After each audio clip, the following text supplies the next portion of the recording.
Without any further ado, I welcome the Prime Minister to introduce the motion that stands in their name.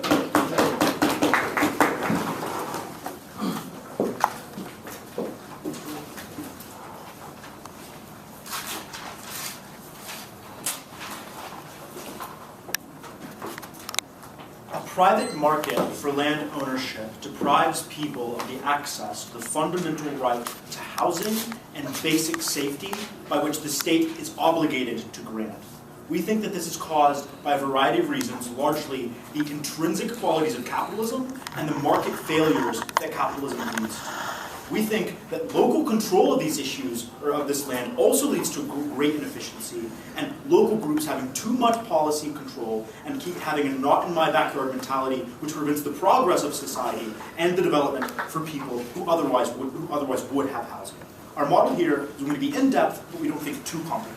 We're going to set this in Western liberal democracies because we think a large part of capitalism actually requires the rule of law, and these are the states that are actually going to be able to implement such a policy. We also think that the government is going to be purchasing these at the market price and then leasing these to private individuals. Our leasing policy is going to be that the government is going to set up some kind of independent board that will offer leases for different housing periods. So we recognize that someone taking, say, an agricultural lease is going to need the land for a longer degree of time than perhaps someone who is a college student or looking for other longer periods of time. We're going to say that there will be different payment options available for, so like if I want a home that I will have for the entirety of my life, I can pay lump sum if I have that, or we're also happy having the government accept rent from these individuals as part of the leasing plan. We also think that the government will be required to give due notice before ending the lease for any reason, and this will be proportional to the length of the lease. So if it is a 2 to 3 year lease, the government will have to give, say, 3 or more months of notice before they can evict the individual. And then also, if it's, say, a long-term financial institution leasing for like 50 years, we're going to say they have to give at least like 5 years notice where they're keeping these people off the land. We're also happy to say that any like local decision or like government decision can be challenged in a court of law so that we can like avoid any kind of corruption or anything like that. Okay, 2 points. First, we think that land is always going to be, private ownership of land is always unjust, and second, we think this will help in a large degree of economic ways. First, sure. Yeah, sure. How does this affect like property development to developers?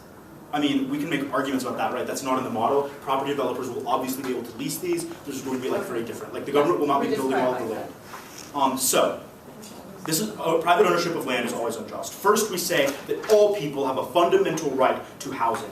One, we think that having some form of housing is a necessary component of your security. We say that people who do not have housing are literally not secure in the most literal sense of not having access to a safe place to be and eat and everything else, but rather we also say that this is also not contributes to people's security of mind. I literally do not have a secure mindset when I do not have a place that I know I can sleep at night. The government has a fundamental obligation due to the basic social contract to give these people and all people some kind of basic access to housing. We also say that housing is a facilitative right. So every other program that any given government could offer is dependent upon people having access to housing. If I do not live in a home and do not have a consistent place that I live, I cannot apply for a job because I do not have an address. I cannot go to school because I do not have an address. And further, my life is in jeopardy at all times. For the government to fulfill any of its other obligations, it must provide housing. So any individual actually being homeless represents a fundamental breach of every obligation the government has. We also think that land is going to be fundamentally different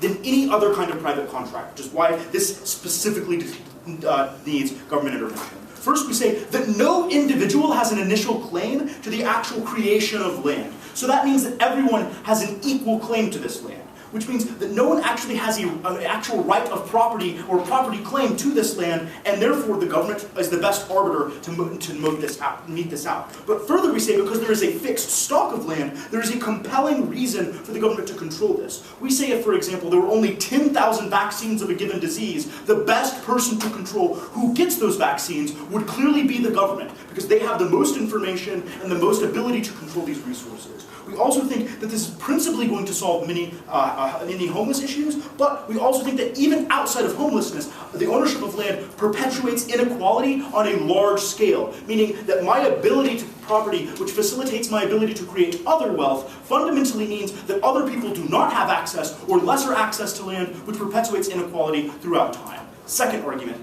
economic impacts. First, we think this is going to increase the supply of housing. This is going to be largely based on the local reasons I highlighted earlier. For example, we say in cities like San Francisco, many local housing boards collude so that they don't build buildings to a certain height because people want to keep the city pretty. This means this comes at the expense of people having actual access to housing. The government has no such incentive to keep these things. They rather only want to give the most amount of good to the most citizens that they can. We also tell you that you're just going to be building more because investing here is going to be always the best option for the government. Recognize that insofar as housing provides for all other sorts of needs that individuals could have, how better housing is going to lead to other things like better education and better healthcare in the long term. So there's always going to be a compelling reason for the government to invest here rather than anywhere else. We also tell you that housing is going to be cheaper. We tell you that, one, this is going to be largely based on the supply increase that we tell you. But further, because the government is the only buyer, the marketplace for housing will be less competitive and the housing costs will go down. We also tell you that because the government has the most information and is able to plan in the long term in a way that private firms simply cannot and private individuals certainly cannot, this is going to lead to the best sorts of housing and housing and property policy. We also tell you that we say profits might fall for private individuals in the long term, but we tell you that this is all automatically going to be good because more people are getting access to wealth in the long term. Thirdly, we tell you that this is going to lead to increased labor mobility. We think that in many cities, take for example New York or San Francisco, there are great talent shortages because people cannot afford to move into these cities and work because of the lack of housing. These kinds of policies only benefit people who already live there. The policies that keep housing in Manhattan very expensive only benefits people like Larry and I who are already in Manhattan. People who cannot afford to move into Manhattan are fundamentally locked out of this labor market, which is bad for the economy as a whole, but especially bad for those people who cannot gain access to employment. We tell you that on our side of the house, we're going to increase access to these jobs. People are going to be able to move more and easier, which is going to be better for the labor market and the entire world economy as a whole, or state economy as a whole. Next, we tell you that the government is going to be a particularly effective actor here. We don't think that land policy is that complicated. Recognize that in Singapore, like 80% of all housing is publicly owned. We think the government is going to be able to do this. We also say that insofar as most states already exercise a great degree of land policy, this is going to be a very good thing. Lastly, we tell you that transaction costs are going to go down because all middlemen contracting in about property are all going to go away. We could not be prouder to propose.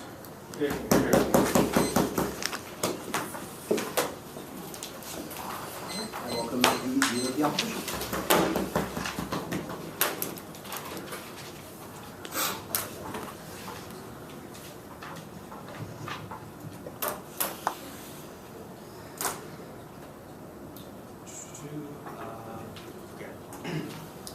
Everyone ready? All right.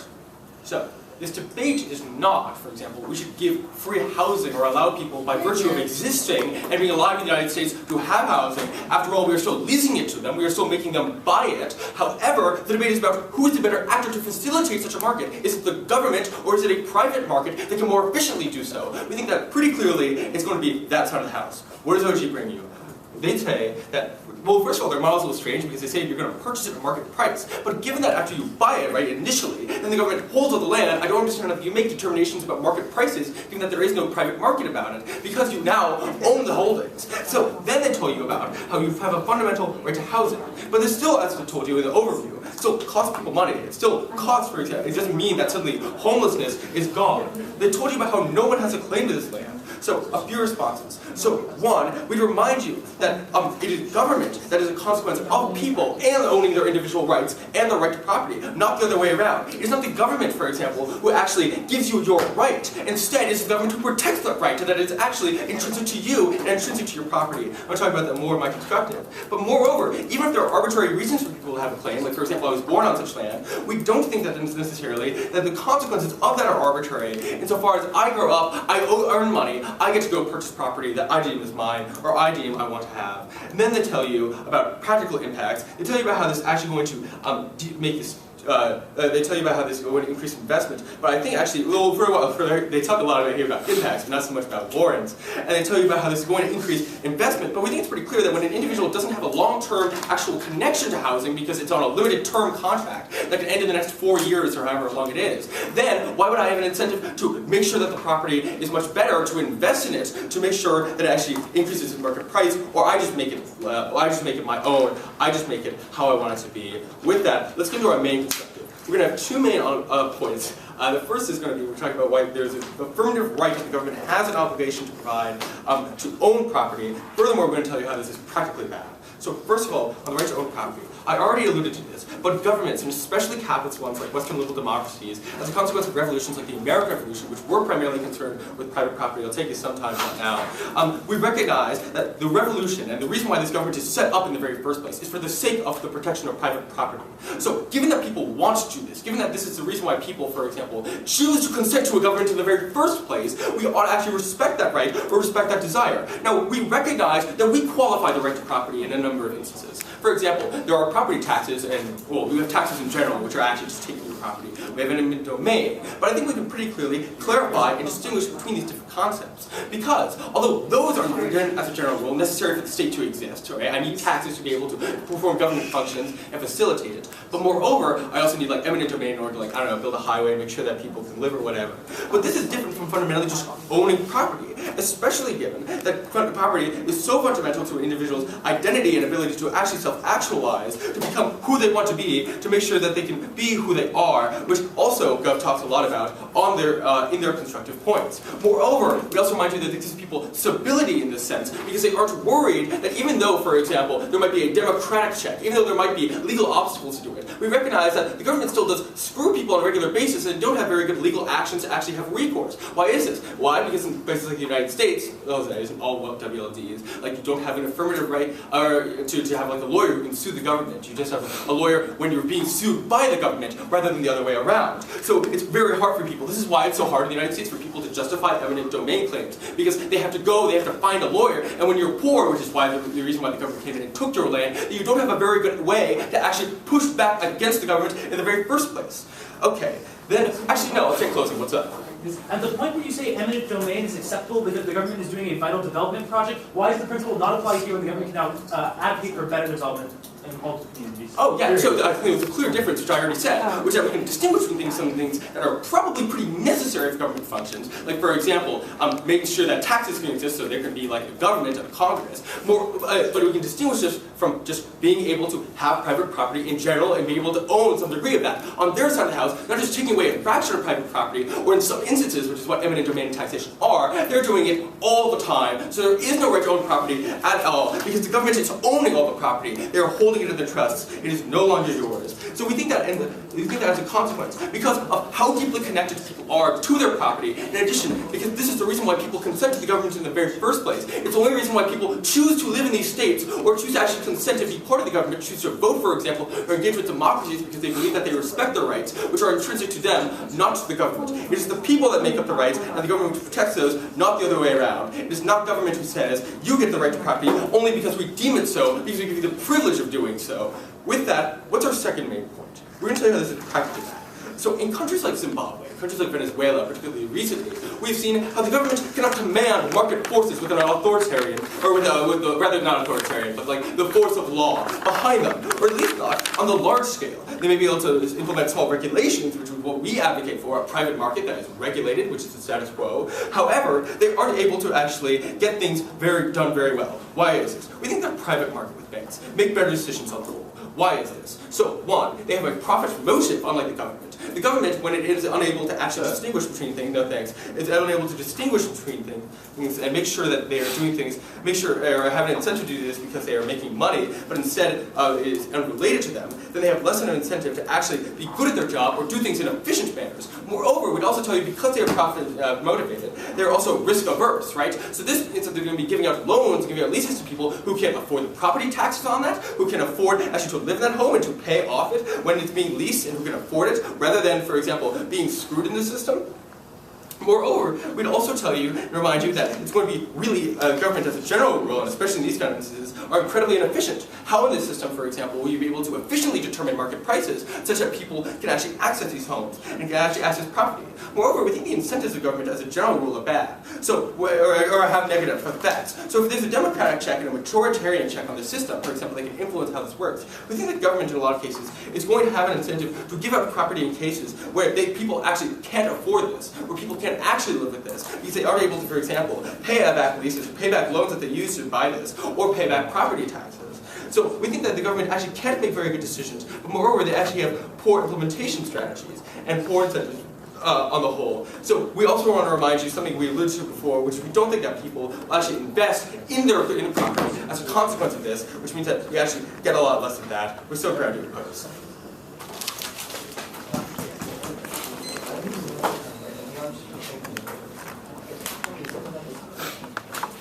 I welcome the deputy prime minister.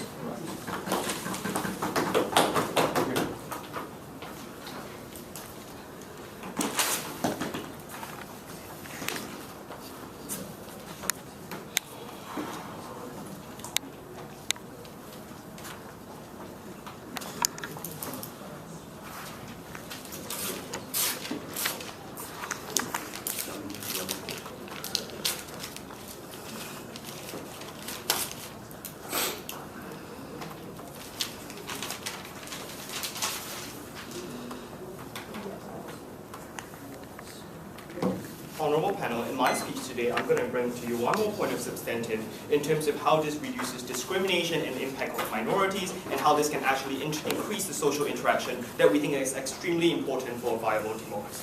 But before that, a few points of rebuttal. Firstly, the response to POI from closing, like who decides what to invest and all this stuff. So we think the Singapore model works out pretty well, right? How does that work? The government plans long-term development, that is to say, we think in 5 to 10 years, the government is going to earmark this for development. The government is going to contract specific groups or parties to develop it, right? That is to say, they're going to be bidders who bid for the contract. The government is going to evaluate them. These processes can be checked by anti-corruption and other accuse cases in the same way that you petition governments for contracts when you feel that you're not treated fairly.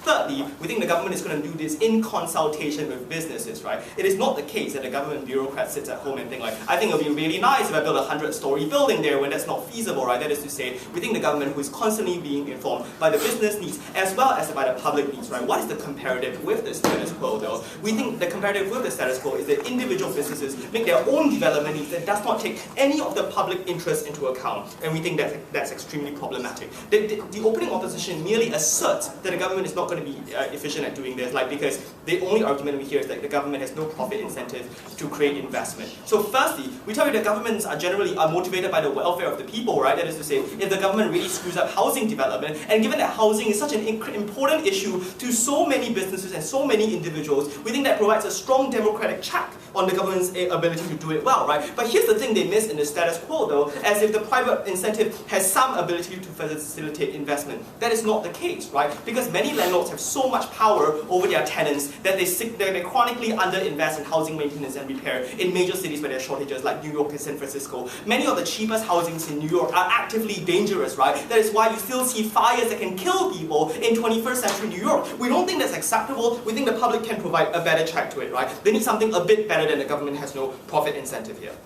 So, next thing in terms of the rights analysis, right? I think they fundamentally mishandles the right analysis we gave to you. We tell you that if the government fundamentally believes that it ought to ensure the safety and security of the people, therefore housing is a part of that, we don't think it gets addressed at all, right? That is to say, even if we buy the whole extent of your analysis on you have some right to property, we think the right to security and basic welfare is so important that it outweighs some rich person's claim to property, right? But did they actually provide a substantive claim to property? No, right? Firstly, they gave us the historical reason of the, oh, great American Revolution. Guess who didn't consent to the American Revolution, though? Those who were slaves, right? Those who were homeless at the time. That is to say, we don't think people meaningfully consent into a system that structurally deprives them of housing, both through the capitalist system itself, as well as inefficiencies within the capitalist system, where local groups have too much control that prevents increase in housing supply, right? So we think we've substantially beaten them there. And the last thing they say under this is that, you cannot sue the government. So firstly, on the comparative, many people are not able to sue their landlords either, so that applies more to the status quo, right? But secondly, though, you have an additional check of elections against the government. Thirdly, if you really cannot afford it, and we tell you that the government are going to set out really clear rules about when they can evict you, what sort of standards they are held out to, right? It is a lot easier to check the government with editorials. Like, for instance, a lot of lawyers work on contingencies, right? Therefore, all these are nitpicky things that can be solved within the first 5 to 10 years of implementation. We don't think they're that severe. What else do they tell you? They tell you that,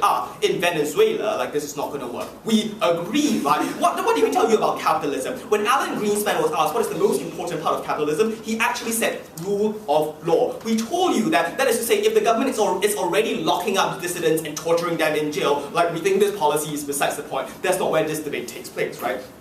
Great. So what did we bring you though? We gave you substantive economic analysis as to why this is going to reduce homelessness. The only assertion we get is that this may not completely reduce homelessness. We concede that governments are not perfect, but what are the examples of governments who do this particularly well? Singapore has one of the lowest homelessness rates in the world. Why is that? We gave you 2 reasons, right? Governments are much more willing to increase supply than private businesses or local housing groups with the not in my backyard mentality, right? Governments are a lot more receptive to people protesting, to like these people. Like when you're homeless, we think housing is going to be the most important voting issue for you. Governments are going to be a lot more receptive to them, right? But secondly, though, we tell you that government being a monopoly in purchasing is going to be able to evaluate like tenants a lot more effectively and get a better price for construction. Thirdly, you take out the transaction cost, and many brokers might even charge you up to 10% that we think prices many people out of the market, right? These are concrete mechanisms by which we've shown you to reduce homelessness that have not been addressed by any team on the side of the house. But what else did we tell you? We tell you that businesses are likely to support this, right? Why? Because many businesses want more efficient distribution of land that are currently not able to get, right? See, all like 90% of businesses in San Francisco saying, hey government, how about you step up and like tell like this not in my backyard people that we actually need a lot more housing so that we can get more affordable like tech talent that can actually afford to live there, right? Businesses are going to be in favor of this. We think they are going to cooperate with the government. So like all of those economic addressed, not addressed, right?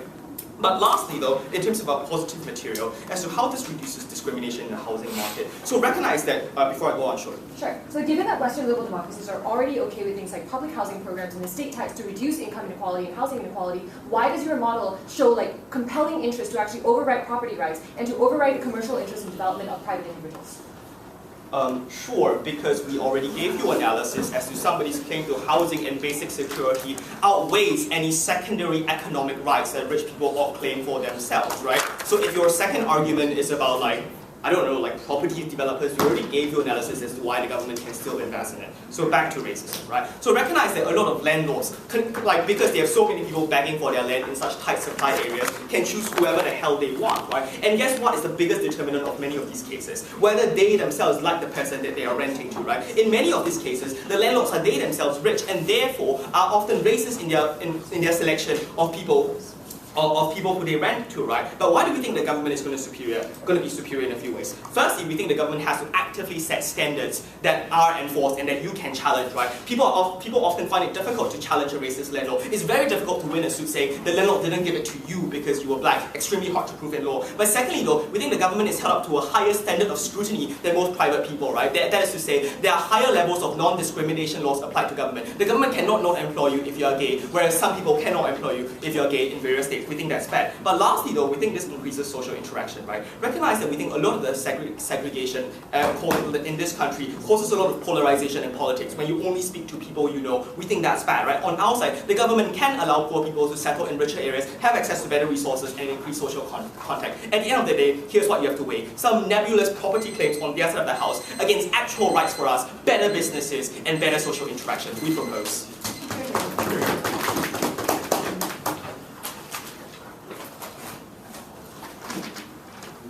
I welcome the Deputy Leader of the Opposition.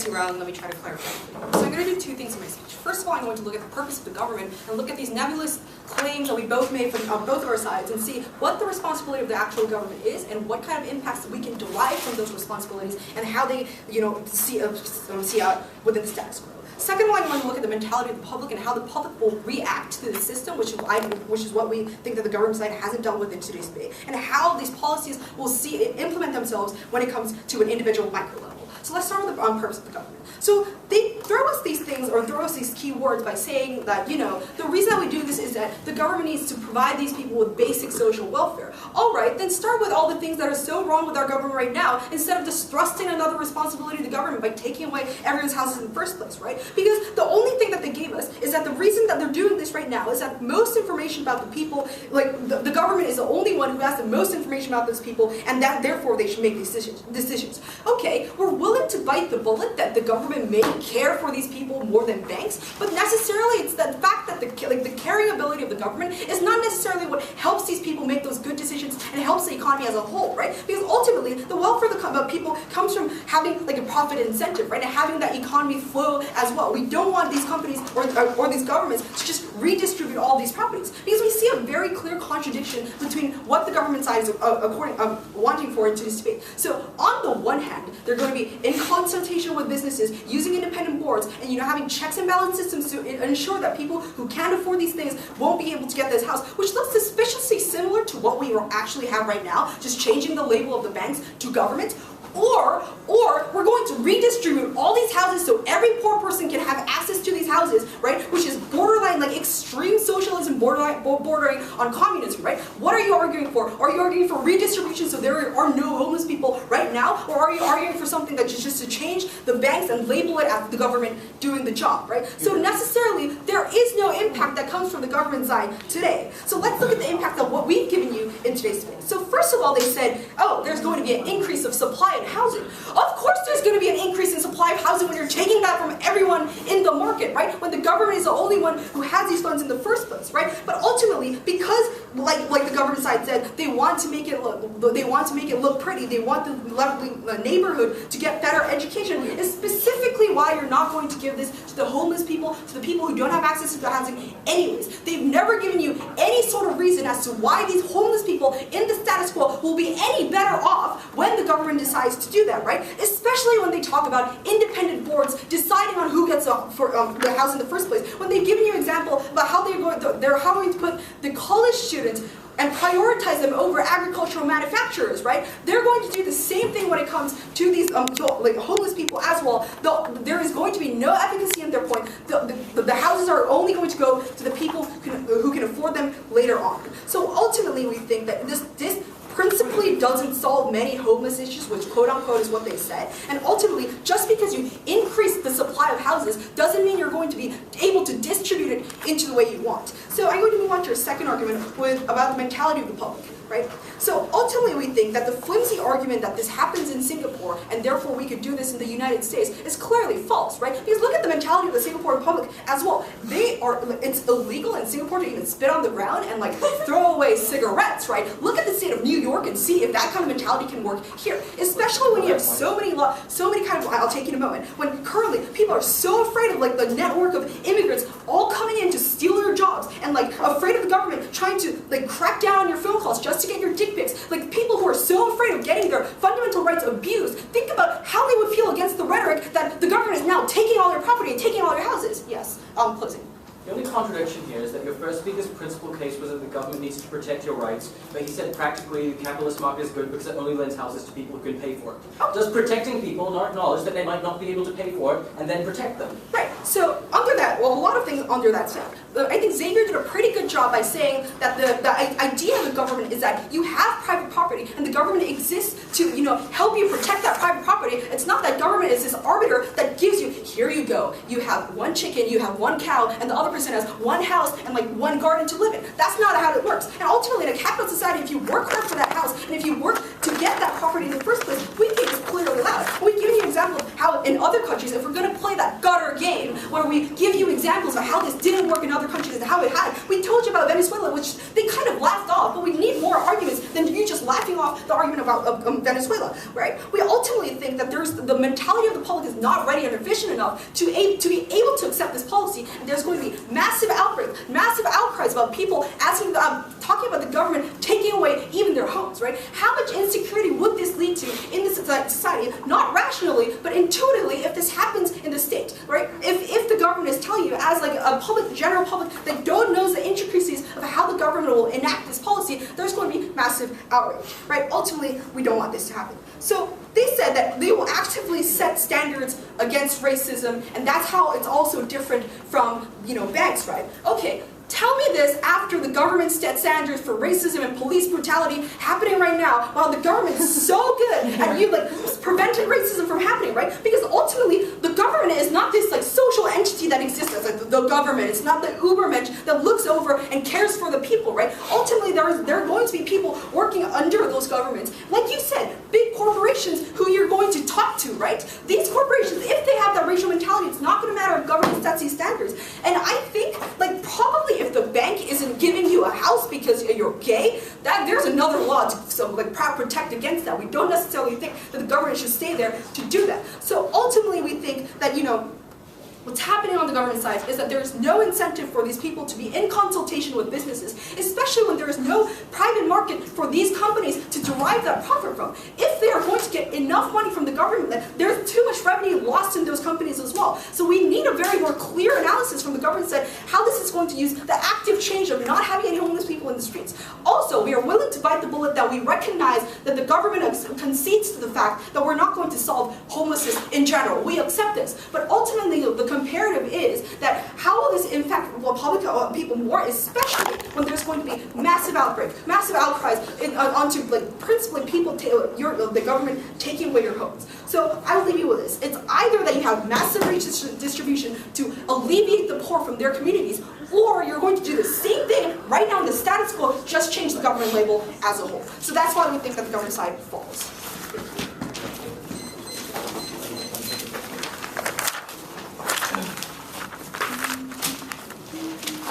Member of government.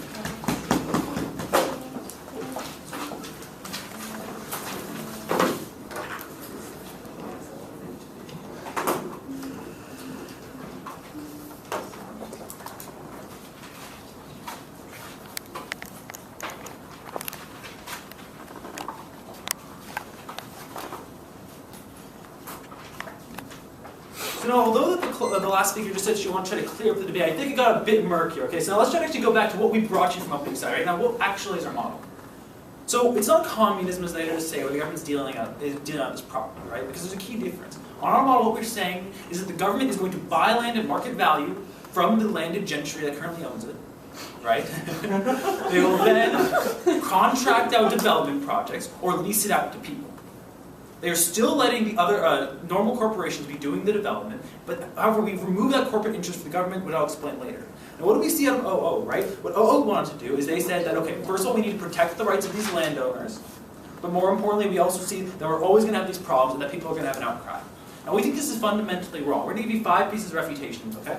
So the first one is that they state that the corporations will have better interest for the economy, right? We think that may sound valid, except that it's completely false. Whereas we see, like, in 2007 alone, corporations look out for economic benefits for themselves. So that's why you have things like predatory lending, which result in them not looking out for the benefit of people, not looking out for the benefit of the economy, but just looking out for the benefits themselves, which is not necessarily beneficial for the entire U.S. economy. On that, that's the first point of contention. The second thing we want to talk about is the entire heckler's veto that made up the second case, right? Now they go up there and she keeps saying that, look, people are going to have a huge outcry against it, they're not going to like it. Well, we think, one, that's invalid, but second, we're not going to have these huge riots in the street, right?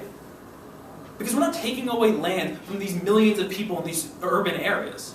The people in these urban areas, the major mass of the United States is not going to be people who are affected by this. It's going to be the small 1% that is actually owning the land that will be outraged, right? Those are the people. We're not going to have the massive backlash in, like, uniform riots that they try to tell you, or we're going to somehow go into some anarchist state. It's simply not going to happen. And I'll explain to you why we're going to take more leverage to the government and take it away from corporations in my substantive matter. Third point of refutation is the contradiction my partner pointed out as POI. Right? Now the entire first speaker tells you, and he expounds upon the benefits of having the government protect the rights of each individual. Yet he then states that it's totally fine for corporations to buy land and then say, well, actually, some of you just aren't going to get a house because we think you might not be able to pay us back. We see that they're not looking out for the rights of the people. What they're looking out for is, once again, the rights of the corporate interest of those who have the money to continue to oppress those below them. We think that's a problem. The fourth point of refutation, as I already mentioned in my intro, is the crucial difference between our model and capitalism, which the OG set up greatly. And the fifth one we're going to have is the fact that where we see that is the litigation aspect, where they say that no one's going to have any legal recourse against them. We think this is blatantly false, because people don't necessarily pay all their legal fees, right? Lawyers take on cases because they know they're going to get a big return, especially when you're going against the government with multi-million-dollar scandals. We think this is a minor point, but worth mentioning. Let's go on to the substantive, right? So what are we going to do for you? We're going to look at, first of all, the role of the government.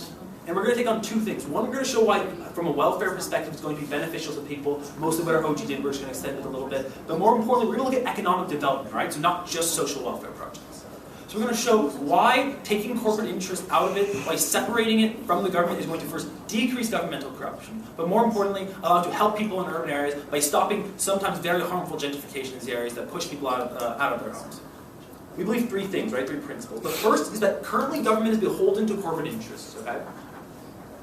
What does that lead to? Is we see that government is now currently leveraged, especially when you have lobbying powers, by these big corporations who they rely on for support. However, when governments have land, this is going to be the second principle, we give leverage back to the government. Because it's now no longer governments trying to appease corporations, but it's corporations having to appease government. When you want a development project, you must go to the government and try to get that land, and try to develop it.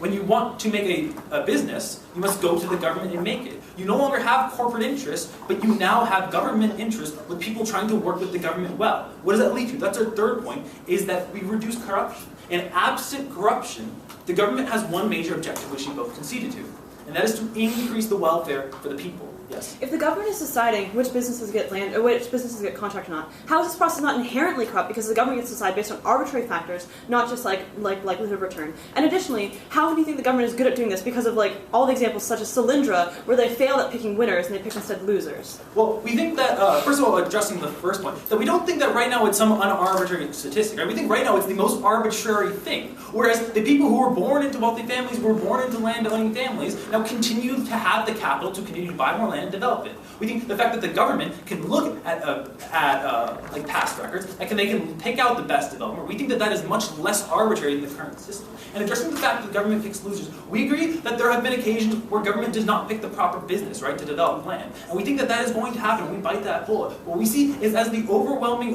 percentage of these investments, like we've seen in countries like Singapore, not just the United States, we do have the proper choice when you look at it the right way. Let's talk about the first thing, which is welfare, right? Now, why is the government going to help people? Because absent this corruption, the government has a job to give people housing. Now, they say, why shouldn't we just benefit public housing? Because we think there's a key difference. Because, yes, for normal people, right, I'm not going to give out my house, $1 million house, to just rent out to the homeless, right? And you understand that with normal people, because it's too much of a loss for them. But when you have a multi-billion-dollar government, they can rent out more of their property. When they own all of the land, giving out some to help the homeless is a lot easier for them. We think that is what opening brought you. We think that that is a substantial benefit. But the two is, more importantly, the economic development. We see that economic development and often gentrification results in a direct harm to these people. Why is this? We see that when big corporations can buy out land, they can push out the people who live there and turn them into homeless situations, right? Let's just look at Boston, right, with the building of the TD Garden. Now, it was built in a historically poor neighborhood. However, when the TD Garden started to buy everything out, they basically just pushed everyone out. I mean, there's still one house that's there, right? That's the old house from the old system, because they bought everything else out. But what are the long-term effects of this? When you have personal corporate interests on a society, it raises the prices in these lower-income areas. So a corporation goes in there, they buy the cheap property, they develop it, now it's nice. Now people want to live there, and it raises market values. What does that do? Is it pushes people out of these lower-income areas. Now that there's no more low-income area, what happens? These people either have to move away from the place, or from the city, or they become homeless, once again exacerbating the issue. We see corporate interest has done nothing but harm people. It continues to oppress them. But we think that no more can this happen. We believe that now the government must take the stance to try to remedy this welfare, not just in terms of giving out free land, but in terms of quelling corporate interest and to help to keep them in their place. What have we seen from the government side, and what do we believe? We believe that right now, the government is beholden to corporate interests, and corporate interests only look out for their own profit objective. we believe it's much better to have the government own land. The government will be able to adequately deal out these to quell corporate interests, look out for the benefits of the people, and overall increase social welfare. We believe that's a direct benefit, and we're proud to propose.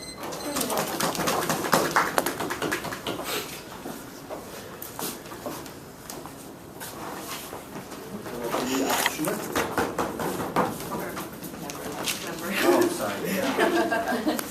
In the spirit of moving along, give me 1 second. I'll show you even more data.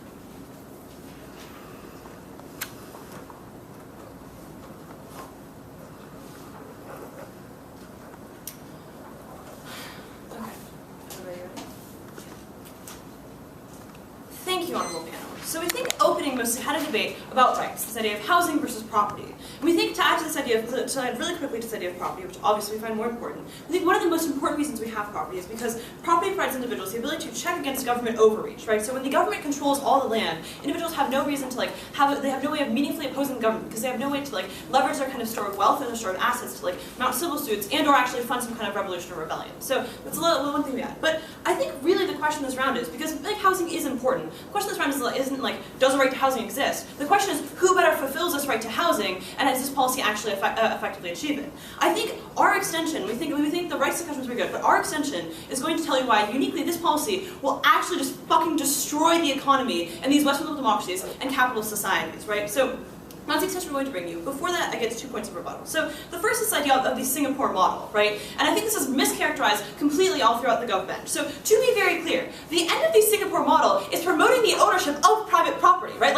Sure, the government eventually purchases the land and develops it, but then the people actually buy the land, they want people to buy the land and own it in the end. Why is this the case, right? The government buys land in the first place instead of just allowing the people to own it because it wants to control development, right? Because it has seen that Western countries have developed on a certain track, and if they can purchase the land and control development that way, then they'll at one point they'll get to a Western developed society where people own the land and we can have the same kind of market as the US is. The reason this is successful is because there's this example of how central planning can actually be effective, right? But that is because it has already happened and they are simply catching up, right? What is central planning now? What is the next new technological revolution? Where should the government invest its money? Should it be green energy? Should it be some kind of other thing in terms of property? We don't know. The reason the Soviet Union fell behind and eventually lost, the reason that they never invented the internet, they always had to steal our technological inventions, is because central planning fundamentally doesn't work or lead to the kind of innovation we want throughout society. The second thing is that we heard from closing government that money is arbitrary. Just once again, you don't get a communist revolution on your side of the house, we all still live in capitalist societies. Insofar as the rest of society is capitalist and still uses money as the way it determines and proportions value, then money is actually important and you can't just laugh it off as another arbitrary characteristic, because it is not. That said, my extension. First thing I want to talk to you about is how this fucks the middle class now for large society. The first thing I do here is talking to you about prices, right? So we get a lot of confusing analysis. There are two options for what the government can do with the price of its leases. Either it can be well, we want to have everything be equal, basically have low prices for everyone so anyone can access it, right? The problem here though is that not that oh, there's this infinite supply of land and we can always do it. The government there is enough land in the United States currently for everyone to live on. The problem is the question of desirable land, right? There is a limited supply of desirable land. If you lower the price, then the demand for this will spike, right? If you want to keep the prices low, the only way you can ever allocate land between different individuals is based upon arbitrary characteristics, not money. So this increases corruption. So it's just oh, I'm going to give it to my friends, to my cronies who have my back in City Hall, or vote for me.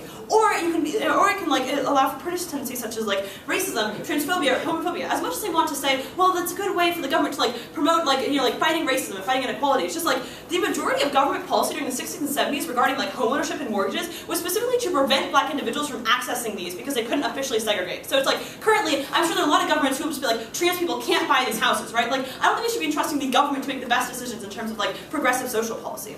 But I think what's more likely, since you can't control prices in this way, is that you'll just go general market prices, right? So it's just basically just the amount of we'll match demand supply to demand, the prices will increase as demand increases. The problem with this is that we have seen throughout the entire Western world that land prices increase dramatically over time, right? So it's land is an upward trend in terms of its increases. What does this mean? This means that the lease prices increase over time, which means that individuals, corporations, have to spend a consistently bigger and bigger share of their capital every year, every 10 years, or whatever, right, to pay for this land, right? What this means is that a huge portion of the budget is taken away. What does this do? It fucking destroys the middle class. To be very clear, the house is the #1 way the vast majority of Americans, vast majority of Europeans, can ever hope to accumulate any kind of store of wealth, right? Because they can't access the stock market. So they buy a house and it appreciates in value over time, right? So like, A, instead of being able to invest in a house and accumulate wealth over time, you are constantly losing a huge portion of your income to lease a house like every 5 years, every 10 years. So you're already losing money. But you know what's even worse? The way people use houses are used as middle class people use houses as a way of leveraging their assets to be able to consume other things. So you take out loans to be able to consume like normal everyday goods. But even more importantly, you take it to be able to consume education, right? Accessing a college degree, accessing healthcare, medical care is what you access these by taking out loans against your house. When you have no sort of private wealth and equity, and your wealth is in fact decreasing over time, there's no way to do this. So you can't access any of these kinds of higher education. So what we think ends up happening then is we get skewed wealth distributions, right? We hear from CG that like we're taking the land from the landed gentry, right? Okay, maybe in the 1700s this would have worked, and the landed gentry actually owned the majority of the land, but this is factually untrue, right? The majority of land is owned by like average individuals, and that's who you're taking it away from, right? What instead happens is most rich people now do not accumulate capital through large land investments that appreciate over time. They accumulate capital by having lots of capital in a bank, right? And that bank then has returns and invests in kinds of different like instruments and financial instruments, and that's how they accumulate capital. So what then happens, right? Because the average individual cannot invest and accumulate capital over time. In fact, their wealth story is decreasing. But the rich people have the ability to like pay these rents on lands. Their wealth story is increasing, right? So what you have in fact is more skewed and worse distributional effects. What is the impact of this? So I think, what impact of this? So A, when you skew wealth distribution this way, it's like A side is less inequitable. We think it skews political power, so rich people have disproportionate political power. Poor people have, middle income people less. But additionally, it fucks over the economy. So living standards collapse dramatically because people don't have the ability to like invest in wealth. But furthermore, because consumption constitutes 70% of GDP, right? When you destroy the vast majority of people's ability to consume, you get like no demand. You get no. Actually, sure. Sure. Robert Shiller from Yale proved that investing in housing is the greatest wealth destruction effect ever possible because property has yielded a real return of 2% over a lifetime versus the S&P which yielded 10%. Given that people are now going to put their money into index funds that are more liquid and more diversified and they pay less interest, isn't on average people better off? So once again, I explained to you how poor, middle income people lose wealth over time, so they don't even have the ability to access these index funds. So additionally, a health outcome housing is better than the comparative of being unable to access income housing funds because your wealth is being destroyed over time. But then we think it skews wealth distribution and this destroys the economy. But additionally, we think the government can help in redistribution because either subsidizing these properties at below market rates, and since there's no reason to ever develop these properties, the government has to be the developers, which means that all the money it gains, like all the money that like it gets from like selling land to people, has to be immediately invested in developing them because no one would ever develop this. But finally, this is a huge drag on businesses, economic drag. So we get a little stuff about like how corporations are evil. They actually do, if they believe corporations are evil, like A, they're not prima facie evil. Corporations and corporate investment creates jobs. When they have to use part of their wealth, instead of creating jobs, investing in new businesses, and paying these land leases, you necessarily get less jobs, less economy. But secondly, because only large corporations can access it, because you don't have the ability for small venture capitalists to like leverage their assets and leverage their house equities to invest in your corporations, they actually exacerbate the power of large corporations because they're the only ones that can ever function. So if the corporations are evil, they get the worst of the house, but at least we're very proud to of this.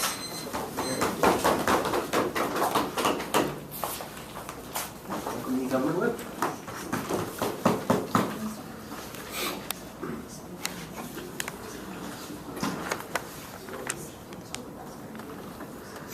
Mr. Speaker, it's appalling that people forget capitalism was initially envisioned as a system in which personal profit and personal gain was meant to be a means to an end which was the betterment of society, right? What's happened and what we think is tragic in Western liberal democracies today is that personal profit has become an end, and because of that, you constantly see metropolitan cities with huge skylines haunted by an underclass that doesn't have housing, that can't get jobs, because the fundamental problem with capitalism in terms of land specifically is that people use it for their own benefit. The government bench as a whole advocates a system where the rising tide raises all ships, right? And what has been killing the middle class under the status quo is the fact that certain people feel like them developing their own interest over time is more important than developing the people at the very bottom. That's why the middle class is almost non-existent in countries like America today, because the rich are getting richer and the poor suffer because of it. What am I going to do in my speech then? I'm going to talk about 2 points of clash. Number one, the state's responsibility and social welfare. Second, economic development. Importantly, those are only overarching titles. I'll name the substructure as I get to it. In terms of our extension, before I begin any of that though, what was it to make it clear for you? Opening half was largely a debate about housing being a right and whether the government should provide for those things, right? We do think they had economic analysis, but the thrust of their case was about people who deserved rights facilitated by housing. We think closing brings up a good POI when they say why not just increase like the extent to which states currently engage in state housing. What we tell you on closing opposition is that it's not enough to make sure that everyone in society has a home, but that private economic development is always inimical to the goals of the government, right? So it's not enough for you to increase state housing even if everyone has a house, but rather you have to eliminate the ability of businesses to operate privately. On to my 2 points of clash. Number one, state's responsibility. What did we hear from the speaker who went right before me? She said that everyone in this debate agreed that housing is a right, and it's now being a debate about who gives that right. Like, we don't think everyone in this debate did agree about whether or not housing was a right, right? At the point where we think closing is willing to agree with that, we're happy to continue the debate on those terms, but what we heard from opening was that the government's responsibility to protect rights, but also that the private market in terms of housing is good because it guarantees returns, right? That's a contradiction which we pointed out in a point of information. Why is that wrong, and like, what's the impact of that contradiction in terms of their case? The thing is, if their principal case undermines their practical argument, one of those things has to fall, right? So we think either they concede the principal case from our side that the government needs to protect people's rights, and in that case we can continue the debate as it has been back half, or the practical material about housing fails. Like, as it happens, we think the economic analysis they gave us does fail at the end of the debate, but we think it was problematic that they had a contradiction at the beginning. So what happens if we do agree housing is a right and watch the debate as it is right now? The debate is, like, at the point where the state can give people houses, is that going to better their lives to a degree that's worth the economic loss, right? Like, this is essentially a comparison between, like, the benefits that we provide these people and economic harms, even if they do exist. We say, in terms of calculating and weighing this entire debate, that if we can provide better social policy and improve the lives of the bottom class who are homeless right now, it's worth economic harms, right? That's first and foremost. Before I argue economics, we say it's worth it. How do we improve their lives? Analysis from opening government stands that housing is important and improves your ability to function, right? So in terms of a principal case about the state's responsibility, we do think government sides won the case that the government's principal responsibility is to make sure that citizens in its society have a suitable standard of living, right? And we say that on closing government, we say the way to do that is to bring up the underclass before you allow the upper echelons of wealth in the United States and Western liberal democracies to continue to accrue that wealth. So then let's move on to economic development, which has been an extremely important point in this debate. 3 sub-points to talk about here before that opening. I think it's very difficult for you just to say that the government is in a better position to give these houses to poor people. Rather, if it's a limited lease, how much are you going to take their homes away if they can't provide for it later in 5 or 10 years? So here's the thing, right? Like, your argument was literally almost verbatim that the private market for housing is better because it only gives houses to people who can pay that rent back. Like, we understand that the government protecting people who are vulnerable, and it's literally been said in a POI, understands that they may not be able to pay it back, right? The government is the only actor in this scenario who will take those harms in order to provide those social benefits. Under your market, people will corporations who operate under a profit incentive, as you've said, will never give those houses to people. So sure, the government might not make a return on those things. It might give those people housing without expecting a return in the future. We say that's better than the private market. That's the whole point. So economic development, 3 sub-points. Number one, who is private development good for? So we think that the fundamental comparison in this debate isn't about whether one mode of development is bad and one is good. It's about who one is good for versus who the other is good for. So under the status quo, private development operates with the aim of making that company money, right? So that's the end goal up here, making money for yourself. What happens is that sometimes you get subsidiary benefits to society, right? What we want to do on government is change the calculation so that the end goal is improving society, and if you get economic benefits on the side, then we're happy to accept those, right? We want to change the fundamental way in which private corporations calculate, and the government's the best person to do that. So who is private development good for? It's good for the people who own those companies, who want to develop in those areas. What are examples of this, and where does private development take place? It takes place in things like building malls and areas, right? It takes place with development projects in both economically well-off areas, but also in economically developing areas within certain cities. And we think that the fundamental aims behind that private development in those areas is not to benefit people in those areas, right? So when you build a Westfield mall in a historically, socioeconomically worse-off zone, the aim of that mall isn't to cater to the people in that region, but rather the private corporation hopes it can transform a part of that geography into a place that's better for middle-class shoppers or upper-class shoppers, right? It doesn't take into account the needs of the people within that society. One from back up, Yeah, sure. How does the government know what to develop next? Considering that we are the most advanced stage of development, how do you not just get a bunch of wasted money on companies, once again, sorry, Yeah, like so- Solyndra. No, second, it's the second sub-point, so I'll talk about it then, I'll point out when I do.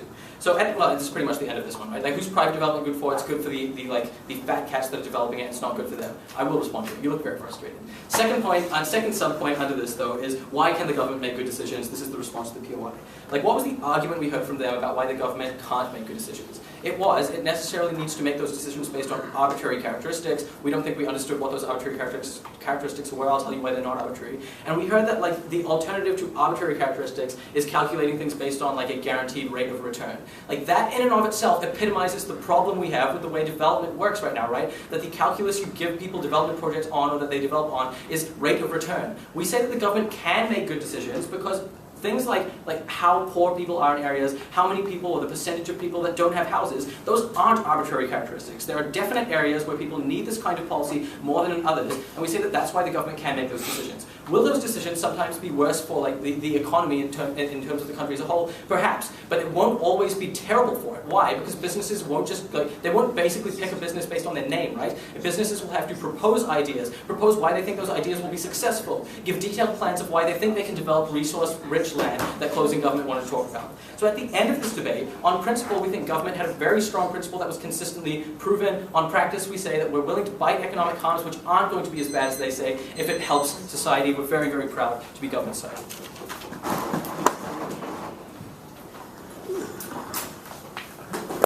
The opposition one? This is complicated.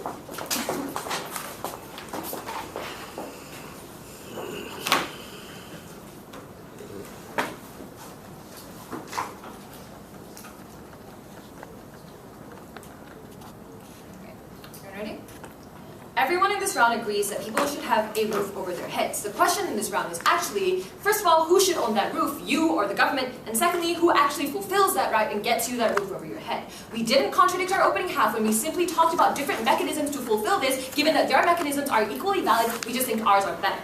So first, we want to talk about inequality, because we think that this got insufficient response. And this is the entire framework that the entire Gov bench has argued upon. This idea that the government is going to somehow guarantee equality. However, Megan takes all of this offense out when she literally tells you that the mechanism by which this is going to work is going to increase inequality dramatically. Why is this the case? First of all, she talked about how this fucks over the middle class. We told you about how land prices increase over time, and therefore people are going to be paying increased amounts of money on their lease. Why is this a problem? It's a problem because in the model that we propose, things that involve things like estate tax and that sort of redistribution, people have equity. The problem, the reason that equity is important is because equity is important to access all the other things that Megan talks about, leveraging your assets in order to access things like education and healthcare, things that we think are far more fundamental than simply like making sure that one or two more people have a roof over their heads, which we think we can achieve anyway. But secondly, however, we told you that equity in home ownership is the only viable mode of investment. That's what Singapore realized. That's why they did their public housing project and ended up selling these homes to individuals, such that 90% of Singaporeans are actually homeowners. I'm very fascinated by this, and I think it's an excellent model. But the point of this is that the Singaporean government realized that the average consumer isn't going to park a substantial amount of money in the S&P, especially when they're paying off rent continually on these homes. That is a problem with the entirety of the Gov bench. Lastly, no thank you. Lastly, however, we told you that rich people are going to have increasing wealth because they're going to be able to park their money in investments that other people can't access. The impact of this is that at the end of the day, corporations are going to be the ones that have the money to lease out land. They're not going to do any development on that land for reasons I'm going to explain to you. This leads to less, to more stagnation on their side of the house and less economic growth, which only worsens inequality. At the end of the day, if you buy their framework about equality, you have to vote for us because we're the only side that actually gave you analysis about how this is actually going to play out in the marketplace, as opposed to just like hand-waving where the government's so equal, right? Next question. Sorry? No, not right now, sorry. Okay. However, closing government tells us that we ought to prioritize the lower class. However, we tell you that the lower class benefits the most in programs like Singapore that support the poor, which have equity instead of continually paying rent and not being able to leverage. But even if you don't buy this, we're going to outweigh any of the arguments they can give you at the point at which the private market stops functioning on their side of the house and developers don't develop anymore. At this point, even if they prove that they get a few more houses in people's hands, we think that it's completely outweighed because the rest of the economy goes to the dogs. What the second area of analysis I want to talk about. Who better fulfills the distribution? So what happens to the economy, right, basically? The important things here are A, making sure that people have an incentive to develop, and then B, making sure there's efficiency in the process. OG says that when land is owned by the government, they have an incentive to invest there. However, that's primarily not status quo, right? That's the whole reason why the US has huge tons of land that's simply sitting there. That's the reason you have protests with people like Clive and Bundy over the US not allowing people to efficiently utilize their land. Megan tells you that not only does the government not invest in their land, but that private developers don't either, and that is what actually wins us around right there. This is the reason why developers prefer freehold developments to leasehold developments, because they actually are able to own their assets. However, we tell you that this is even worse than leasehold developments, because now developers can't even sell off the homes that they build to individuals because there's no home ownership, right? What this means is that developers literally have no incentive to build anything or to make a functioning market. What this means is that Megan's analysis about how the economy stops functioning in terms of development means that they don't actually access any of the housing they tell you, but moreover, they don't actually access any of the economic growth that is contingent on commercial development because people now don't own their assets. I'll take closing. Yes, and when the status quo is currently crushing the middle class, and when the government is riddled with corporate interests, how does leaving the status quo solve any issue? Sure, so we don't have to defend leaving the status quo, we just have to defend a system of redistribution in which the government doesn't own everything. So we're fine with things like estate taxes, which means that government taxes people and then make sure that the homes and the products of those distribution are in the hands of private citizens and not in the hands of the government. That is the Singaporean model, that is a lot of the models that we're talking about, things that basically say the money should be in the hands of the people and not in the hands of government. Next, we want to talk about corruption. So closing government says that corruption is going to disappear. Megan told you that not only is this not the case because you're going to have to resort to arbitrary things, but more perniciously than that is that the government doesn't even know where to park its money. We tell you that private developers stop developing when they can't own their assets but have to pay leases on that. Additionally, corporations aren't all bad because they stimulate economic growth and they matter when the comparative is because rich people and lobbyists not feeling like they have any buy-in to the state and therefore are more willing to fuck over the people in the country. Lastly, however, we tell you that we've given you warrants as to why the government doesn't always care about all interests equally, and even if they do, they're not able to execute on that because of the systemic problems that we gave you. Sure. Sure, in the one argument you gave to us about wealth accumulation, recognize that first, Singapore only sells the house to you for 99 years. Secondly, you can also have equity in the stock market that you can use to get loans and everything else you talk about. Thirdly, it is often cheaper for people to rent for a lifetime than buy a house for a lifetime because people fetishize property ownership. And lastly, refer to my analysis about how property in general is wealth destroying as opposed to the S&P. Sure, so 99 years lease, wow, that's a really long time. That's not like you own a house at all, right? Like I'm sorry that the argument is that a lease that is functionally similar to what we call an estate tax. I've given you actual arguments as to why leasehold property is different from what they're advocating for, in which the government literally owns the land all the time, right? On our side of the house, individuals are able to leverage that equity. On their side of the house, they're not able to. It's not that they get to do that for 99 years or however long it is. They never have the property rights to that thing. It's not leasehold. That's not what they're defending. Lastly, however, I want to go really quickly over rights, right? We don't think that any of the rights arguments are actually going to outweigh, because rights only matter if you can actually fulfill them. You can only fulfill them if you actually have a functioning economy. But let's go over that anyway, right? So OG comes up here and tells you that no individuals in a priori rights claim to land. I hope the panel realizes that this doesn't mean that the government has an a priori right to the land, right? However, therefore you ought to defer to what right you accord, to whom you accord the right, such that the state functions best. What do we tell you? OO tries to get at this by telling you that property rights are the reason that people buy into the government. However, this is a valid argument, but it isn't the strongest argument for extending this right into the future. What do we actually tell you? We tell you that owning private property in the hands of private individuals is integral philosophically to the survival of a healthy Western liberal democracy. It's the only way to have property and to leverage those assets in things like civil suits against the government. Lastly, however, we told you that we get better buy-in to the state, not just in terms of making sure that your house is kept nicely, but about how you actually get better civic participation when you feel like you buy into the land. What this means is that corporations are less likely to exploit individuals. What this means is that rich people are more likely to lobby for protections of national parks and protections of the beaches that they live in because they know that they have some stake in the land and some stake in their country. For all those reasons, I'm incredibly proud to oppose.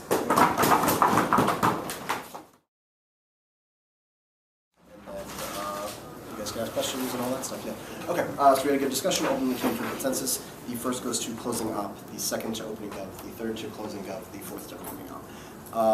I'm just going to go through this chronologically, I think. Okay, so opening gov. I think we get a perfectly reasonable setup from you guys, all pretty focused on the ability to generate and efficiently allocate more public housing stock to prevent people. I think a pretty good generalized rights claim and all that stuff, all relatively well made.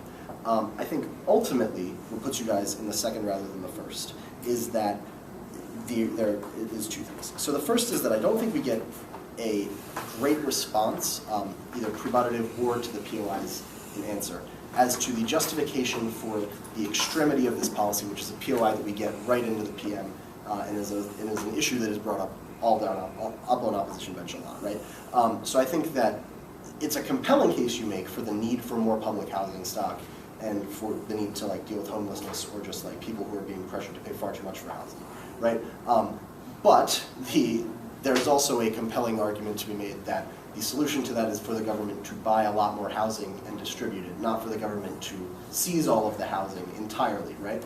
So I think that ultimately that answer, the lack of answer there, combined with a lot of the economic analysis, which I'll talk about more when I get to you guys, leaves you guys in a position where I think there's a compelling interest that you've articulated and a solution to that problem, but not necessarily a completely convincing argument that yours is the best solution to that problem, right? So like, it is a solution, but ultimately, I think that it is a solution that comes with both costs that we're convinced of by closing up and a solution that is not necessarily the only one that can get those benefits. And so without either of those things, I think it's perfectly reasonable for them to say the harms outweigh the costs, and that's where that falls.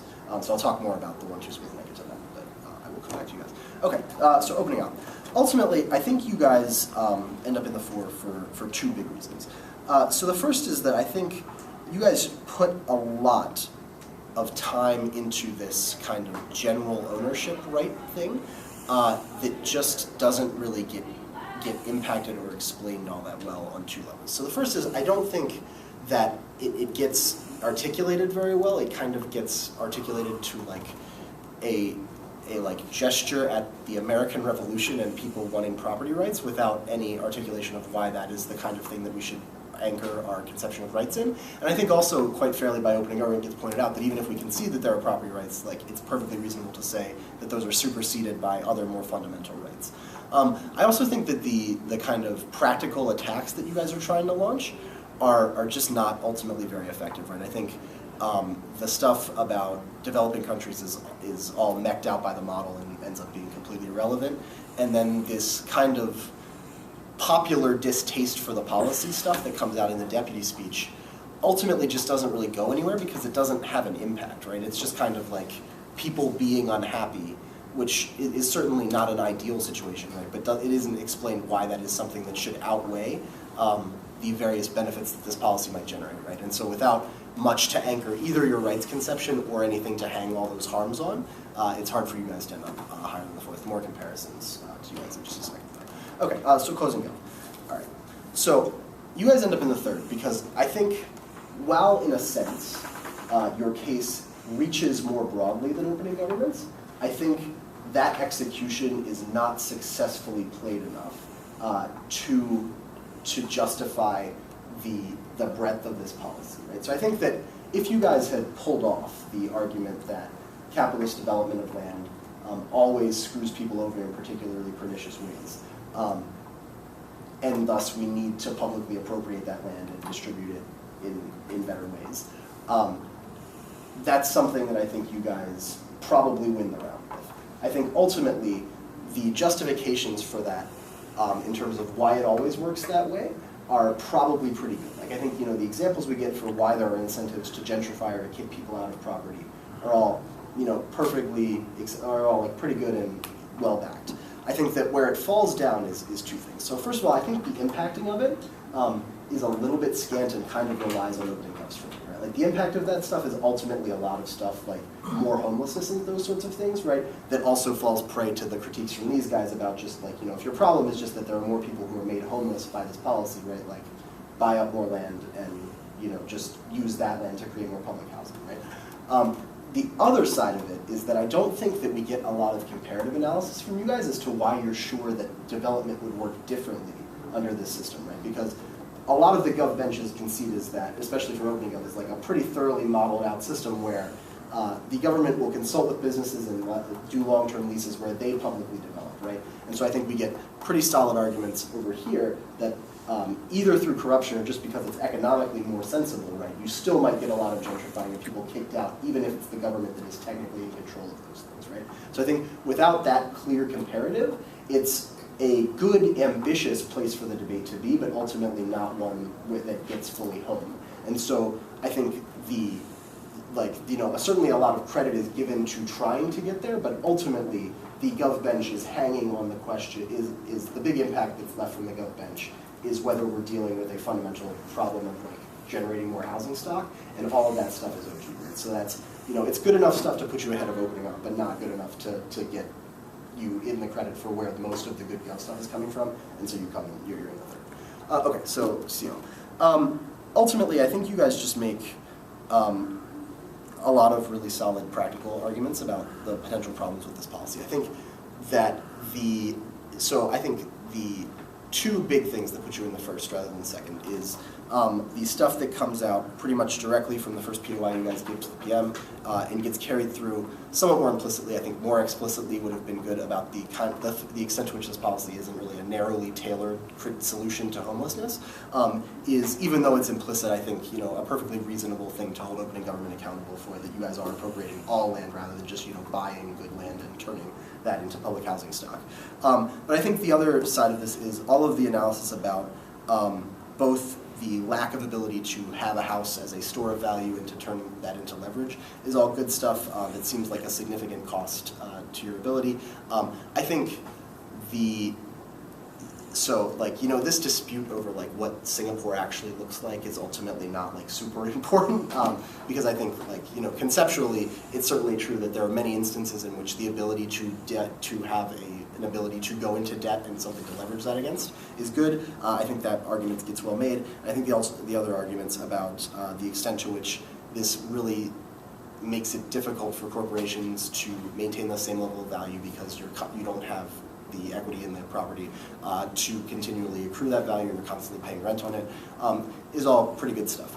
I think it's a pretty narrow comparison because I think that a lot of that stuff is stuff that you guys could have done a lot more to warrant explicitly why that debt is good. I think a lot of it does take place in a somewhat explicitly American context where everything costs money because we're crazy. But I think there's enough there to make the argument that even in a place where you didn't have to pay a tremendous amount of money to send your kids to college or something, there is still a benefit to be able to go into debt or things like that that gives us good enough reasons to believe that a non-narrowly tailored policy that comes with significant economic costs is ultimately not worth it. And I think that's a pretty compelling closing up. Okay, that's all I've got. Yeah, that's all I've got. You guys are free to go. Yeah, that was good. Okay. Thanks for judging.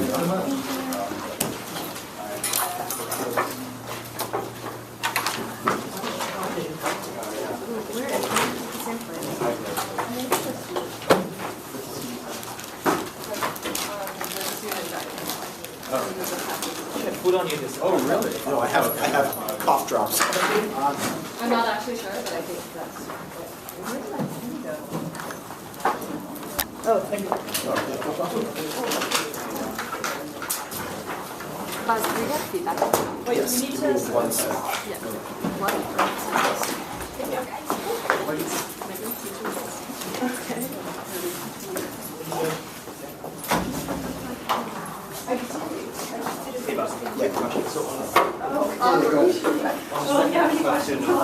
Housing thing on store. Well, I think we actually asked POI. No. Yeah, so this is something I forgot to say during that, which is that I think your guys' response to this is quite good. Your guys attempt to make the argument that, well, you shouldn't store your wealth in a house, that would be a stupid way to do this, is non-responsive to the crux of this actually. Right? So I think you guys are correct on the point of, look, if your goal is to find the best investment, which you find something that would actually be an ideal store of your value, no, you would not buy a house, right? But the argument that they articulate is that it's important for you to be able to hold something that has a high value that you can leverage yourself against, right? And so the argument that you guys end up making is your POI, basically, that you'd be better off investing in isn't something